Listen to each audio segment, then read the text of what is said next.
Shalom, sidang jemaat yang terkasih. Kebaktian Perak hari ini kita akan membicarakan mengenai kebun anggurnya Tuhan.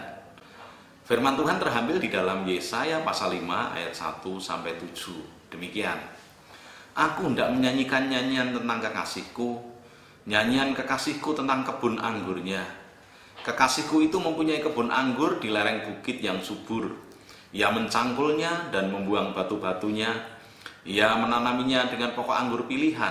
Ia mendirikan sebuah menara jaga di tengah-tengahnya dan menggali lubang tempat memeras anggur.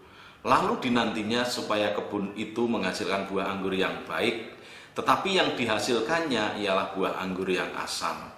Maka sekarang, hai penduduk Yerusalem dan orang Yehuda, adililah antara aku dan kebun anggurku itu. Apatah lagi yang harus diperbuat untuk kebun anggurku itu yang belum perbuat kepadanya? Aku menanti supaya dihasilkannya buah anggur yang baik. Mengapa yang dihasilkannya hanya buah anggur yang asam? Maka sekarang aku mau memberitahukan kepadamu apa yang hendak kulakukan kepada kebun anggurku itu. Aku akan menebang pagar durinya sehingga kebun itu dimakan habis, dan melanda temboknya sehingga kebun itu diinjak-injak. Aku akan membuat ditumbuhi semak-semak, dirantingi dan tidak disiangi, sehingga tumbuh putri malu dan rumput. Aku akan memerintahkan awan-awan supaya jangan diturunkannya hujan ke atasnya. Sebab kebun anggur Tuhan semesta alam ialah kaum Israel, dan orang Yehuda ialah tanaman kegemarannya. Dinantinya keadilan, tetapi hanya ada kelaliman. Dinantinya kebenaran, tetapi hanya ada keonaran. Nah, sidang jemaat, pasal 5 dari kitab Yesaya ini dibuka dengan sebuah nyanyian tentang kebun anggur. Nyanyian ini dinyanyikan pada waktu hari raya Pondok Daud, di mana musim menuai telah selesai. Nyanyian ini mengungkapkan perasaan Tuhan, di mana Tuhan sudah memelihara umatnya sedemikian rupa, memberi yang terbaik buat mereka, tetapi umat Tuhan menanggapinya dengan melakukan perbuatan kejahatan yang melawan Tuhan, sehingga Tuhan marah pada mereka. Nah, sidang jemaat, kita sering mendengar, kalau tidak bisa dibina, lebih baik dibinasakan, karena akan buang-buang waktu, buang tenaga, buang biaya. Nah, demikian diilustrasikan tentang kehidupan bangsa Israel. Seperti kebun anggur yang diberikan perawatan yang luar biasa, diberikan perawatan yang maksimal, di mana Allah melakukan itu dengan berusaha sebaik mungkin menjadikan bangsa Yehuda ini sebagai bangsa yang benar dan produktif. Tetapi ketika mereka tidak menghargai semua perbuatan Tuhan, mereka gagal menjadi apa yang diinginkan Tuhan, barulah Tuhan akan membinasakan mereka. Seperti tukang kebun anggur membinasakan kebun mereka yang tidak menghasilkan buah yang baik. Coba kita bayangkan, kalau Bapak Ibu menanam sesuatu, tanaman di sekitar pekarangan rumah, sudah dirawat, disiangi, dipupuk, diberi air secukupnya, harapannya supaya menghasilkan buah yang baik, banyak dan manis, tetapi kenyataannya tidak menghasilkan buah, atau kalau menghasilkan buah, buahnya itu tidak enak dimakan. Apa yang akan Bapak Ibu lakukan? Pasti akan dicabut dan dibuang dan dibakar. Nah, demikian yang Tuhan mau lakukan terhadap umatnya yang sudah diberi sesuatu yang baik namun tidak mengindahkannya. Nah, saudara-saudara, Tuhan digambarkan sebagai seorang petani yang serius dan bertanggung jawab. Sedangkan bangsa Israel digambarkan sebagai kebun anggurnya. Yesaya sebagai penyair kisah ini melambangkan dirinya memiliki kekasih yang memiliki kebun anggur. Siapakah kekasih Yesaya itu? Dia adalah pemilik kebun anggur. Kalau kita berbicara tentang pemilik kebun anggur, kita dapat mengerti bahwa Tuhan pemilik segala sesuatunya. Dengan demikian yang dimaksud oleh Yesaya yang disebut sebagai kekasih itu adalah Tuhan. Mengapa Yesaya mengilustrasikan Israel sebagai kebun anggur? Anggur adalah tanaman yang sangat dikenal oleh bangsa Israel, itu yang pertama. Yang kedua, anggur adalah tanaman yang diminati setiap umat yang hidup di zaman itu. Karena anggur adalah lambang berkat Tuhan. Bahkan tradisi minum pesta anggur tidak pernah ketinggalan dalam segala pesta. Kalau kita bisa lihat di dalam Yohanes 2 ayat 1 sampai 11. Cerita tentang kebun anggur ini diangkat oleh Yesaya untuk menggambarkan bagaimana serius dan bertanggung jawabnya si pemilik kebun itu dalam mengusahakan kebunnya agar menghasilkan buah yang baik. Si petani itu memilih lokasi di lereng yang subur. Ia mencangkul dan membuang batu-batunya, menanami dengan bibit anggur pilihan. Dan batu di sini adalah tantangan. Salah satu tantangan di mana tanaman itu sulit untuk bisa tumbuh dengan baik kalau ada batunya. Tuhan sendiri yang menyiapkan tanah itu supaya dapat memberikan kehidupan. Istilah pokok anggur pilihan di dalam kesaksian Alkitab itu adalah bangsa Israel yang adalah umat pilihan Allah. Bisa dibaca dalam 1 Petrus 2 ayat 9. Secara logika, kita berpikir dengan lokasi yang baik, tanah yang baik, perawatan yang baik, bibit yang baik, apa mungkin tanaman itu tidak menghasilkan sesuatu yang baik? Kemudian langkah setelah melakukan perawatan dengan baik, si pemilik kebun anggur membuat menara jaga supaya tidak ada yang mengganggu atau merusak. Kemudian dibangun tembok supaya tidak ada pencuri yang masuk.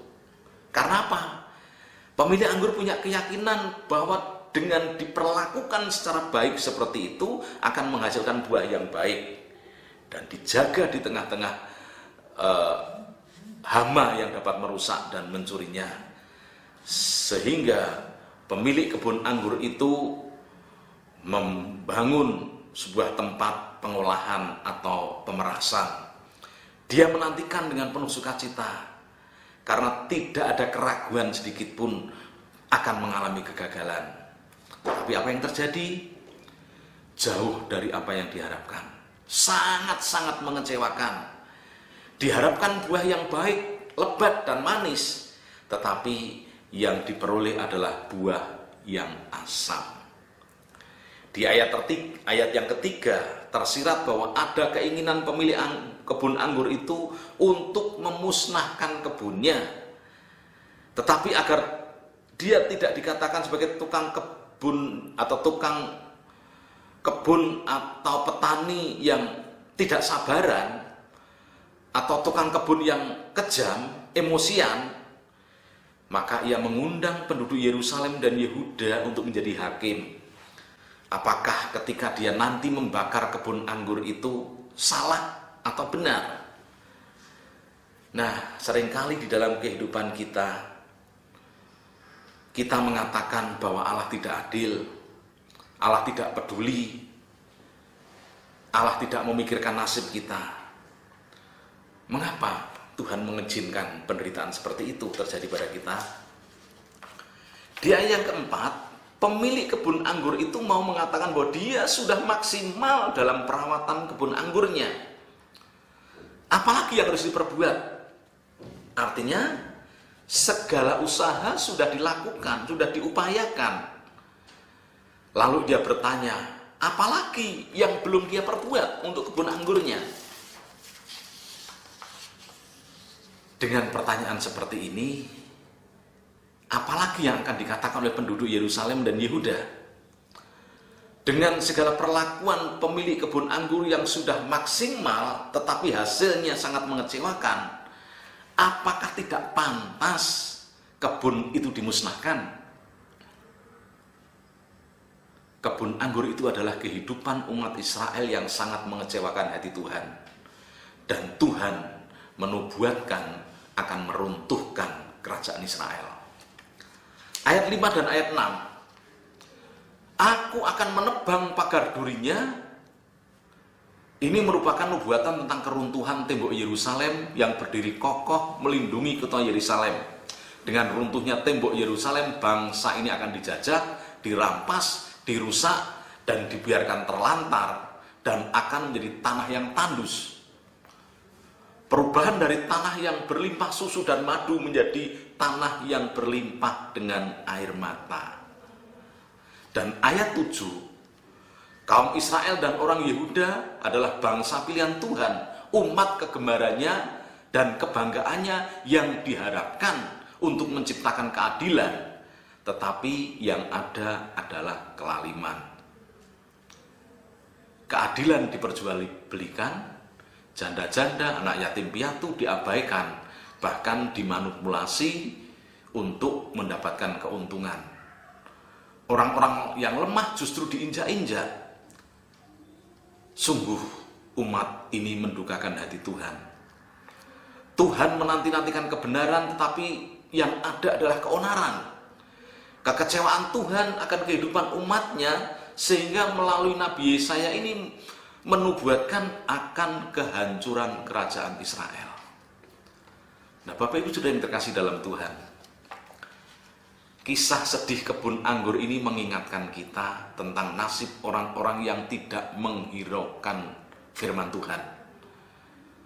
Terlebih kita, orang yang sudah dipilih oleh Tuhan menjadi ahli waris kerajaan sorga. Tuhan sangat menaruh pengharapan yang besar di pundak kita. Untuk apa? Untuk membawa kedamaian. Untuk apa? Untuk membawa keadilan. Itulah sebabnya, marilah kita menjauhkan diri dari tindakan kelaliman. Tuhan sangat merindukan kita untuk membawa kebenaran. Jadi, marilah kita menjauhi hal-hal yang tidak pantas, hal-hal yang tidak tertib, hal-hal yang tidak damai. Mari kita taat kepada Tuhan. Mari kita hidup yang harmonis di dalam keluarga, di dalam komunitas kita. Nah, saudara-saudara yang terkasih dalam Tuhan, semakin besar kasih dan pengharapan yang dibebankan kepada kita, maka yang sepadan dengan itu adalah kebencian yang akan ditimbulkannya ketika kita tidak mampu memenuhi pengharapan kita. Kalau kita mengecewakan, mari kita menghasilkan buah yang baik dalam perilaku agar kita dapat menyenangkan hati Tuhan, agar perlindungannya senantiasa menaungi kita. Dia tidak tertarik untuk melihat keonaran. Dia tidak menarik tangan dan meletakkannya di dadanya sendiri, tetapi dia mengulurkannya kepada kita untuk memberkati seluruh kehidupan kita. Itulah sebabnya untuk menghasilkan buah yang baik di dalam perbuatan kita harus melepaskan diri dari hal-hal lahiriah, mencintai Yesus lebih dari segala-galanya. Menghasilkan buah yang baik melalui perbuatan harus menjalani perubahan yang radikal. Paulus sebelum mengikut Yesus adalah penganiaya, tetapi setelah dalam Yesus Kristus ia rela dianiaya. Menghasilkan buah yang baik dalam perbuatan kita hanya dapat kita lakukan jika kita terus dekat dan melekat pada pokok anggur yang benar. Yohanes 15 ayat 4. Amin.